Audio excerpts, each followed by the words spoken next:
give him paper. Would it help if I gave you some paper and a pen? Not really. I see. Then maybe it's not just your throat that hurts, Mr. Goswick.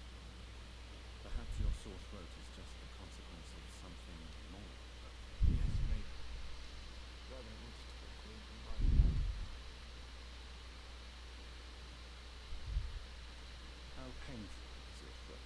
So painful. I'll let you get some rest. Good evening, Mr. Why did your mother have you hospitalized here? She seems convinced this is a bad hospital. My mother just wants the best for me. If she weren't very smart, she'd go all the way to hell. Pembroke Hospital may look dangerous, but rest assured you're in good hands.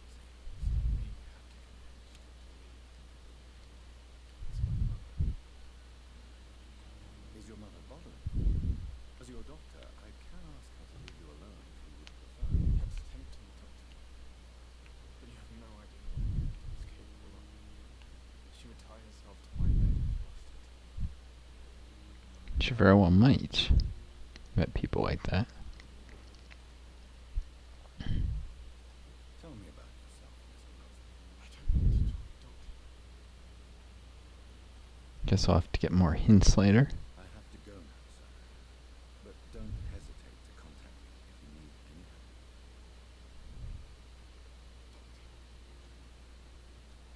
help. I think I got a hint there. Nope.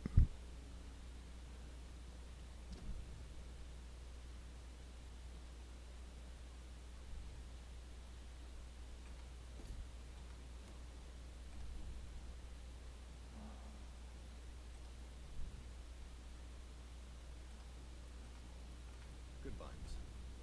Should probably do a medical checkup on him. Good evening. Press E. Do you need any help? I'm afraid I may, sir. I don't mean to be without you. You are not a burden, sir. Healing you is my responsibility. And you have my gratitude for that.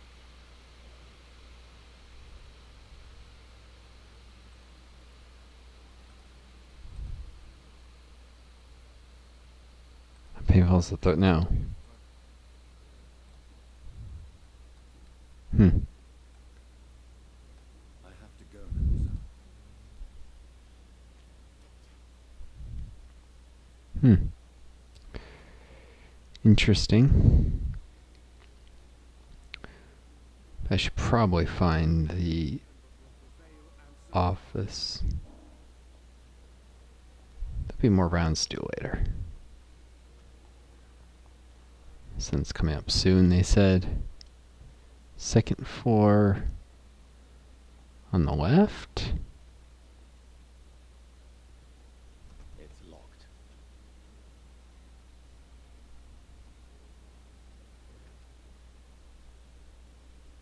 It's gotta be up here somewhere.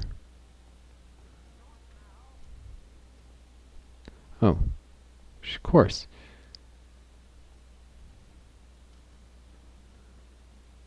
That's not it.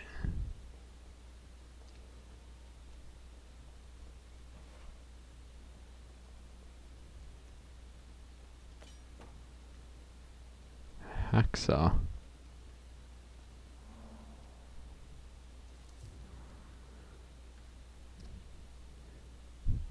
Patient Thomas Elwood, male, age 28, followed by Dr. Tippett. Status convalescence. The admission September 16th. Date of release to be determined. The patient's face has been heavily burnt and disfigured by a bomb during the war. Even with the use of strong sedatives, he affirms to regularly endure severe pain from the wounds, as if the flames are still burning under skin, he says. Examinations of the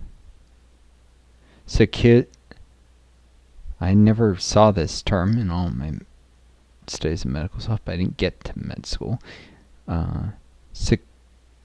Cicatrized.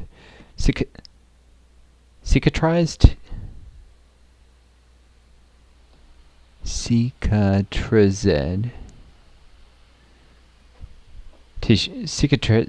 tissues, so no trace of inflammation, infection, or swelling. Scars are clean. Could it be a case of persisting nerve damage? Could. The patient never ceases to blame himself for his disfiguration. Could it be a case of guilt of the survivor? Phantom pain manifesting as a punishment for not dying with his comrades? Yeah, those are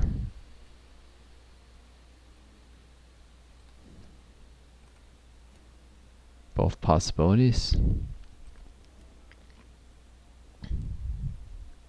Maybe I can help him more. It's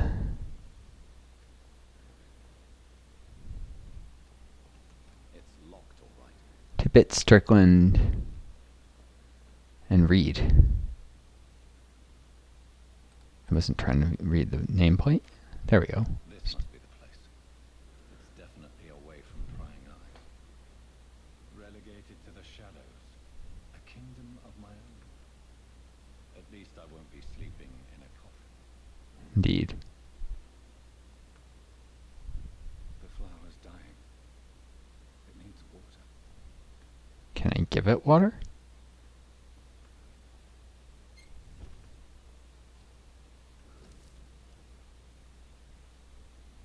Maybe that's symbolic of giving care to, those who need it. Article on econs is a rare opportunity and almost a privilege to approach a vampire to observe the most intriguing physical and psychological traits with a scientific and rational eye. Here are some of the most fascinating abilities I've personally observed over the last 10 years while interviewing a few vampires, or econ, as they prefer to call themselves. Interesting. Supernatural speed. A vampire can act and move like a mortal in all his actions, but the trained eye will spot that they have the keenest senses and can react quicker than any mortal. On a few occasions, alarm, surprise, and necessity to flee, I've seen a vampire move so quickly as almost as if he had vanished, just to reappear somewhere else. The human eye cannot follow their movements when they act so quickly, but it is not a teleport or dematerialization. Isn't it? Crossed water is always supernatural speed. For me, it is a cat-like attribute, which allows them to run, dodge, or jump longer and faster than us. I also notice that such speed seems to exhaust them, and they're bound to physical limitations. Mesmerism. One of the most powerful abilities a vampire can employ is the capacity to force a mortal to obey them. I call this trait mesmerism, but it has nothing to do with the mortal ability to alter a subject's mental state. A vampire can bend a mortal to their will, and they can even break a mind. A vampire I interviewed even told me the more a subject tries to resist, the more permanent the damage would be, as if the vampire could literally fracture the target's psyche. The same vampire explained to me that this ability required time to master and that the result could vary widely from one subject to another. Implant a false memory, erase a painful one. The possibilities are endless and frightening. Blood awareness. This may be the most catastrophic ability of all concerning vampires, since it is the cause of so many tragedies for them and us. Vampires crave for blood. They must use their will to restrain themselves from frenziedly drinking every drop of blood they can see. They need blood to function and to express their full supernatural traits. A famished vampire can be very weak, even if he cannot die of hunger or thirst. This urge, this need for blood, may explain why a vampire is so aroused by it. A vampire confessed to me that blood could sometimes blind him, since its smell and attractiveness can be so strong. When he focuses, a vampire can almost see blood all around them, inside warm bodies, through walls, or on a supposedly clean weapon. That's good to know. The same vampire even told me that he can see if a mortal has clean blood or is ill. And that in some cases,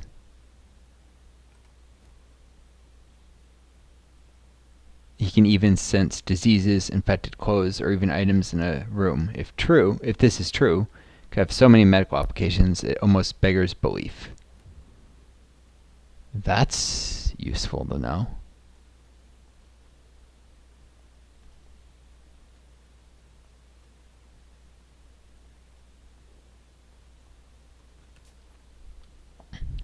stuff I can use to take care of the patients.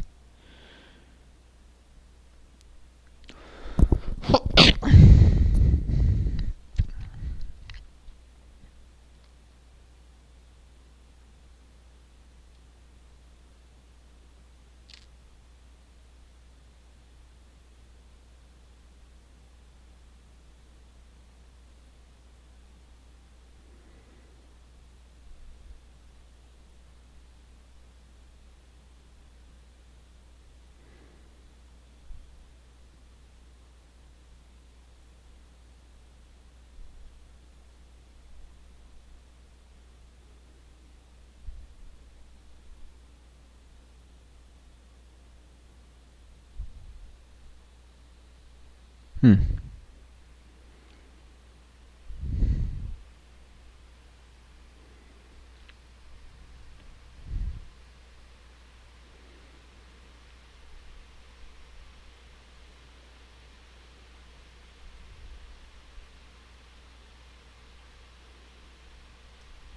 Create blood barrier. Oh, that's interesting. Absorbing damage until it fades or is destroyed. You block your target's blood and their veins, making them defenseless. What?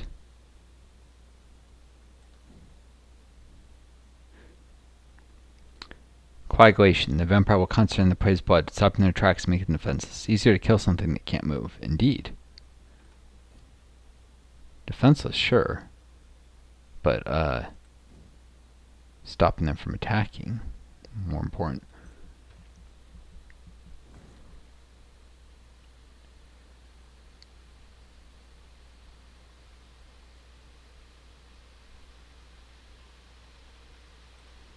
Could be interesting. Take a little body condition. Not dying too easy is probably important.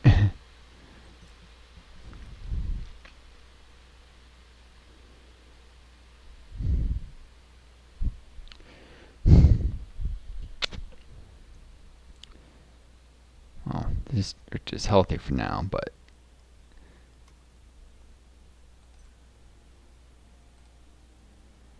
as was hinted at with the plant dying, if you don't take care of things, it'll only get worse.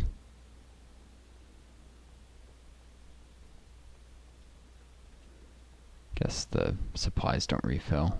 How many get more? I cannot enter.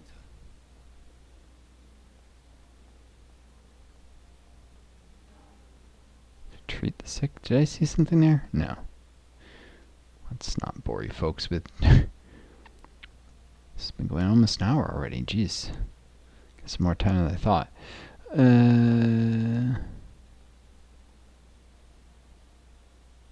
What's up on the third floor? Nothing I can visit yet.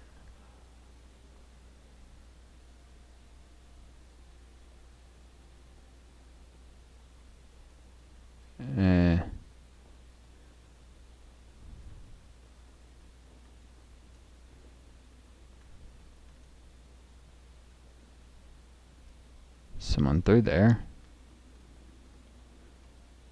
It's locked. Swansea and an unknown patient. Still, or doctor. There's still a lot of people I haven't met.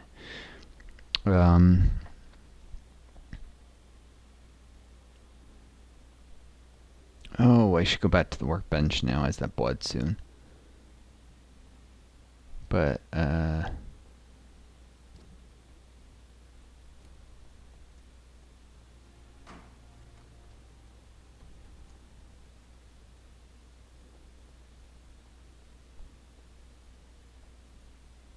Howcroft said she was being watched by vampire hunters. Where are they hiding? yeah, I'm curious about that.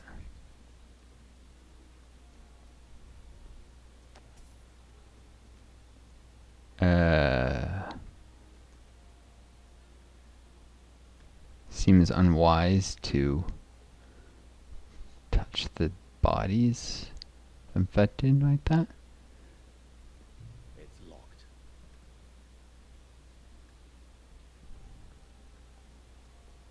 I cannot enter.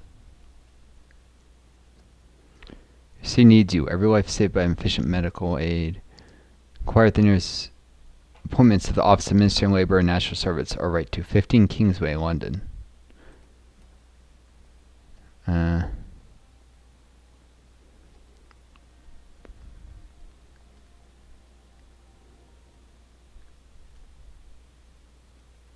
Hospital full. Due to the influenza, this hospital can no longer take any patients. Really?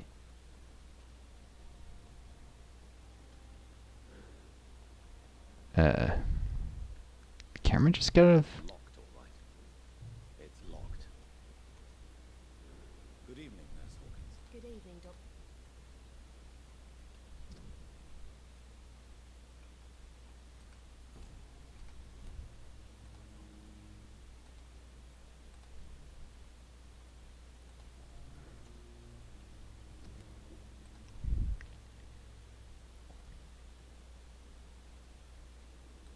How would you It's Sue. How long? We're long. You please. Come on, where do I use that hint? How is Not well.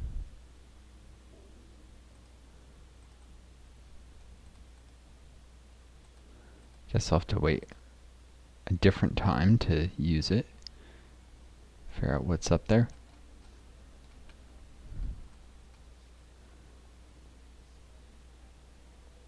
Alright, the camera is definitely like shifted right where it was before. I have no idea how to fix it. Let's see.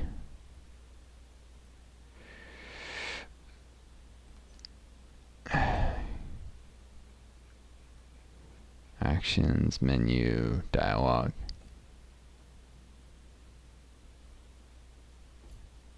Huh.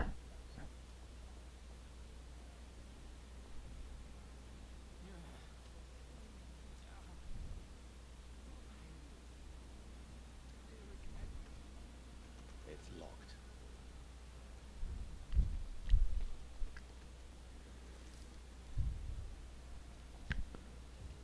About the use of garlic and wooden stakes.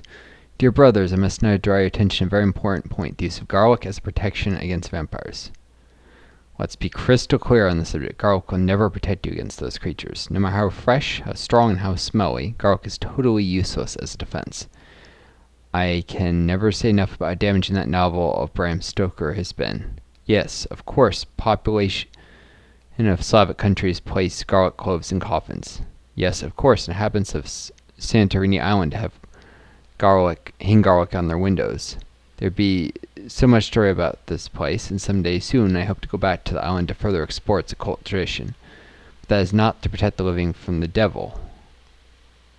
It is to tell the dead that they are aware of their malevolence. It is a symbol, nothing more, and nothing less. So please, by all means, yes, wear garlic, show garlic, hang garlic, and tell the shadows that you're not afraid. But if you're looking for supernatural protection, you'll have to search much deeper into the forgotten secrets of the cult tradition. For here is the truth, my fellow brothers. Garlic does not repel vampires.